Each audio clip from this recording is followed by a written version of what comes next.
Hey guys, Sean here, and welcome to the F1 Word, powered by PlanetF1.com. Now, by the time the lights go out for the 2025 Australian Grand Prix, Andrea Kimi Antonelli will become the third youngest driver to start a Formula One race. So that got me thinking, bearing in mind some of the answers may well be obvious, who are the 10 youngest drivers to race in F1? Let's find out. So kicking us off are two drivers who were the exact same age when they made their Formula One debuts at 19 years and 324 days. That's Chris Amon and Daniel Kvyat. Amon was a highly rated young driver but became best known for his bad luck, something he suffered at his first ever race weekend at Monaco, where he was instructed to hand his car over to his teammate who suffered a technical problem, and so his debut was pushed back to the 1963 Belgian Grand Prix. He moved to Ferrari in 1967 and became one of F1's most consistent frontrunners. However, the following year, he ran into a number of mechanical problems, including a clutch failure 18 laps from the end of the Canadian Grand Prix, where he was leading the race and on for victory, meaning Amon's best finish that season was a second place. His career came to an end in 1976, having made increasingly sporadic appearances throughout the 70s for teams such as Matra, Tyrrell, BRM, Enzyme, Wolf and Privateer entries. He actually drove 13 different makes of cars during his F1 career, and that's a record that stands to this day. Amon only ever won 2 non-championship races but had a better time of things away from F1, with wins in endurance racing, the Tasman Series and the Le Mans 24 Hours as teammate to Bruce McLaren. He may well have been seen as unlucky in F1, but Amon himself refuted the suggestion that he was cursed, pointing out that he survived F1 during an era when this was far from a guarantee. After his racing career came to an end, Amon retired to his farm in New Zealand and was a personal trainer to former Toro Rosso driver Brendan Hartley. Amon passed away of cancer on August 3rd, 2016 at the age of 73. Now, Daniel Kvyat was actually 19 years and 203 days old when he took part in his first practice session, that's the United States Grand Prix in 2013, but his F1 career officially got underway at the 2014 Australian Grand Prix, where he debuted for Toro Rosso. His performances in his first season were seen as good enough to earn him a promotion to the main Red Bull team for 2015, where he would replace Sebastian Vettel, massive shoes to fill. He had, to be fair, a very good season with the team, beating teammate Daniel Ricciardo come the end of the year, and even picked up his first career podium finish in Budapest that season, and followed that up with a third place finish at the 2016 Chinese Grand Prix, the third race of the season. However, Kvyat was demoted back to Toro Rosso ahead of the Spanish Grand Prix, the 5th round of 2016, with Max Verstappen taking his place at the main team. And spoiler alert, there'll be more on the Dutchman later. Towards the end of 2017, Red Bull had seen enough and opted to let Kvyat go from their program, with the Russian driver heading off to join Ferrari as a simulator and test driver. He was, though, re-signed to the Red Bull program and back to Toro Rosso for 2019, where he picked up a surprise podium at Hockenheim, but he was well beaten by teammate Pierre Gasly at the renamed AlphaTauri team the following season and was dropped at the end of the year. Kvyat spent 2021 as a reserve driver for Alpine and has since carved out a career in endurance racing, where he's recently been racing for Lamborghini in the hypercar category of the World Endurance Championship, and in 2025 raced at Daytona, where he finished 12th in Grand Touring Prototype alongside his teammates, which included former fellow F1 driver Romain Grosjean. 9th on the list is Esteban Tuero, who made his F1 debut at the 1998 Australian Grand Prix at the age of 19 years and 320 days. It was a short career, though, which lasted for just one season as he teamed up with Shinji Nakano at Minardi. The Argentine driver was lumbered with a poor car which was equipped with an underpowered engine, and the team didn't have a whole lot of money to spend either. He did, though, qualify for every race that season, but only managed to finish 4 races all year with a best result of 8th at Imola. At the final race of the year, Tuero was involved in a hefty collision with Tyrrell's Tora Takagi and damaged a number of vertebrae in his neck, meaning he spent the winter recuperating, and in early 1999 he announced his resignation from the team for personal reasons, retired from F1 and returned home to Argentina. Now, Tuero has never fully confirmed the reasons for his decisions to leave, but several theories have been thrown around, including him being homesick, and also that he was tired of being constantly ridiculed by the Argentine media, who were eager for him to replicate the successes of Juan Manuel Fangio. Whatever the exact reason was, Tuero left F1 after just 16 races and returned to Argentina to race in touring car championships, and announced his retirement from racing at the end of 2016. Next up, it's Fernando Alonso, who debuted in F1 at the age of 19 years and 218 days at the 2001 season-opening Australian Grand Prix. His career actually began before that, as having tested for Minardi at Jerez in 1999, he became the team's reserve and test driver for 2000. Alonso impressed in his debut campaign, where he easily beat teammate Tarso Marquez and brief teammate Alex Young, and made the switch to the newly renamed Renault team for the 2002 season as their test driver. It was a move which set Alonso on the path to glory, as in 2005 the Spaniard won his first of 2 Drivers' World Championship titles, completing the double a year later. That success saw Alonso catapulted into stints with McLaren and Ferrari, as well as a return to Renault and then back to McLaren, with overall varying degrees of success. His second stint at the working team in particular being a really tough one, with Alonso leaving F1 after 2018, where across the following couple of years he won the Le Mans 24 Hours, entered the Indy 500 and took part in the Dakar Rally, before returning to F1 with Alpine, the rebranded Renault team, and then joining Aston Martin, where he remains to this day. Next up for Fernando is the 2005 F1 season and a chance to work with Adrian Newey as the team and sport prepare for the new era of regulations in 2026. Ricardo Rodriguez debuted in F1 at the age of 19 years and 208 days, but his F1 career was tragically brief. Born in 1942 in Mexico City, Rodriguez made a name for himself in motorbike racing before switching to cars and became part of the Ferrari sports car team. His ability behind the wheel impressed Enzo Ferrari, who gave him a chance at the Scuderia in F1, with Rodriguez making his debut at the 1961 Italian Grand Prix, a race marred by tragedy for the crash that killed Wolfgang von Trips and 15 spectators. Rodriguez had actually qualified in second place for the race, just a tenth of a second behind von Trips, but retired due to a mechanical issue.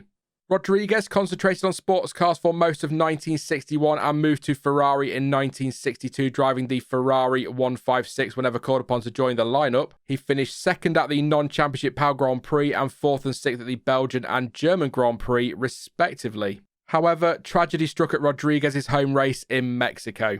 Ferrari made the decision not to enter the non-championship Mexican Grand Prix, and Rodriguez signed to drive Rob Walker's Lotus 24, but the right rear suspension of the car failed at Peraltada, and Rodriguez's collision with the barriers killed him instantly. He was just 20 years old.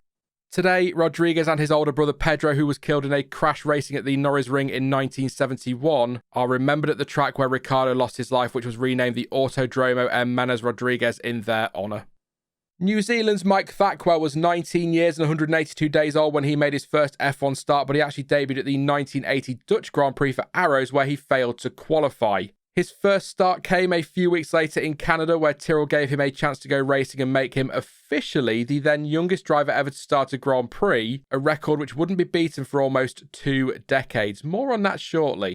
Thackwell didn't finish that race though, as on the first lap Alan Jones and Nelson Piquet collided and were hit by a number of other cars, including Jean-Pierre Jarier and Derek Daly, who were both also driving Tyrrells. Thackwell came away unscathed and made his way back to the start-finish line to discover the race had been red flagged. However, although his car was undamaged, he was instructed by Ken Tyrrell to give up his car because Jarier's and Daly's cars were too badly damaged to repair in time for the restart. Now, as per the regulations, when the race is stopped after less than 2 full laps, the original start is declared null and void, and if a driver cannot make the second start, they have technically not taken part in the Grand Prix. So, on that basis, there is an argument to say that that was not Thackwell's debut, and so Ricardo Rodriguez would have at the time remained the youngest race starter until 2009. But I'll let you make your own minds up on that one. Anyway, having failed to qualify for the next event at Watkins Glen, he had to wait a while for his next opportunity, and Thackwell was struggling to get a proper chance, not helped by uncertainty over his health after he suffered a massive impact in a testing crash at Thruxton, and so with F1 bosses reluctant to take a chance on him, he turned back to Formula 2 in Europe and Japan. In 1984, he bettered his 83 runner-up position in European Formula 2 to become the series champion, and F1 was once again a possibility. In Canada that year, he replaced Jonathan Palmer and qualified in 25th place ahead of teammate Philippe Alliot, but his race was over on lap 30 as he suffered a broken turbo and Palmer was back in time for the next round. Tyrrell were the next team to give him a shot, but Thackwell failed to qualify for the German Grand Prix, and having become disillusioned with the sport, he pursued racing in categories such as Formula 3000 and some sports car championships, but by the late 80s, he stepped away from professional racing and went on to become a helicopter pilot, a gold miner in Australia, and also worked as a teacher in England, where he now lives. That brings us on to the driver who broke Thackwell's, or depending on your view, Rodriguez's record as the youngest driver to start an F1 race. That honour went to Jaime Alguersuari in 2009, who replaced Sebastian Bourdais at Toro Rosso from the Hungarian Grand Prix that year at the age of just 19 years and 125 days. Funnily enough, despite making the move to F1, Alguersuari still finished off his season in Formula Renault 3.5 and even won his first race from pole position the week after his Formula One debut. Back to F1, and the young Spaniard struggled initially with his steep learning curve, resulting in a best finish of 14th in Brazil, but his half-a season with the team was deemed good enough for him to be kept on for 2010, where he showed improvement. He finished 9th and picked up his first points at the third race of the year in Malaysia, and that was followed a couple of races later with a point at his home Grand Prix and 2 more at the season finale. 2011 was even better as he scored points across consecutive races in Canada, Valencia and Silverstone, finished 10th in Hungary, and finished 7th at the Italian and Korean Grand Prix before taking his final F1 points finish in India. Despite all of that and outscoring his teammate, Red Bull opted to promote Daniel Ricciardo and Jean-Eric Vergne for 2012, and Alguersuari was dropped from F1 via a phone call, which, according to an interview the Spaniard did with the Daily Star in 2023, lasted just 1 minute, and he still doesn't fully understand the decision to this day.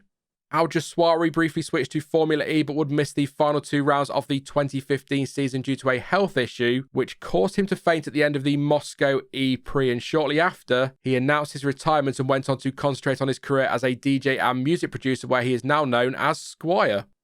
In 4th place, we have Lando Norris, who made his debut at the age of 19 years and 124 days, but his first participation in an official F1 session was actually at the 2018 Belgian Grand Prix, where he took part in FP1. His official debut came at the 2019 race in Australia, where he drove for, brace yourself, McLaren. I know, right? What a surprise. He enjoyed a good first season and picked up 11 points finishes and continued to impress in 2020, where he picked up his first ever F1 podium at the season opening Austrian Grand Prix. Norris was making a name for himself and to be fair, still is seen as one of F1's most promising talents, although he didn't manage to pick up his first win until the 2024 Miami Grand Prix and has since won 3 more times, at least at time of recording, as well as helped McLaren take their first Constructors' Championship title since 1998. To date, Norris has made 128 starts, picked up 9 pole positions and tasted victory on 4 occasions in total, and is gearing up for the start of the 2025 F1 season and a potential title challenge. Making the podium in 3rd place is Ollie Bearman, whose F1 debut was all very last minute. The Ferrari Junior had been signed up as a reserve driver for both the Scuderia and Haas for 2024, and after Carlos Sainz came down with appendicitis during his Saudi Arabian Grand Prix weekend, Bearman was called up and so made his debut at the age of 18 years and 305 days. He impressed many by finishing 7th at the first time of asking, despite the late call-up and only having 1 practice session to get up to speed. He got another chance later in the season in Baku as he stepped in for Kevin Magnussen at Haas, who was serving a race ban where Bearman finished 10th. He then got another opportunity, this time in Brazil, where he replaced Magnussen again, who was unwell and finished in 12th place. Bearman, after all those sub-appearances, will be on the grid full-time in 2025, as he gets the opportunity to drive for Haas alongside Esteban Ocon. In 2nd place, it is Lance Stroll, who debuted for Williams at the 2017 Australian Grand Prix at just 18 years and 148 days old.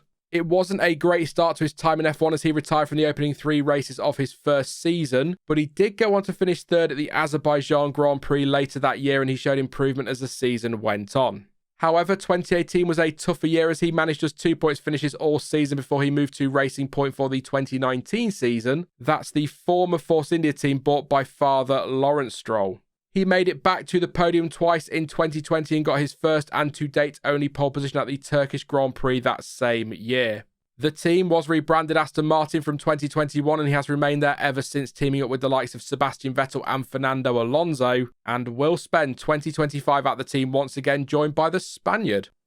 And finally, taking the number 1 spot on this list, and a warning that this may well shock you to your very core, it's Max Verstappen. I know I almost fell off my chair when I read that. Anyway, enough of the sarcasm. Verstappen debuted in F1 at the 2015 Australian Grand Prix at the age of just 17 years and 166 days, although we got our first glimpse of him in an F1 car at Suzuka in 2014 as he took part in FP1 with Toro Rosso, the team he would go on to debut with the following season. Max failed to finish his first race but did pick up a 7th place finish at the next event in Malaysia and went on to grab 2 season best finishes of 4th place at the Hungarian and United States Grand Prix.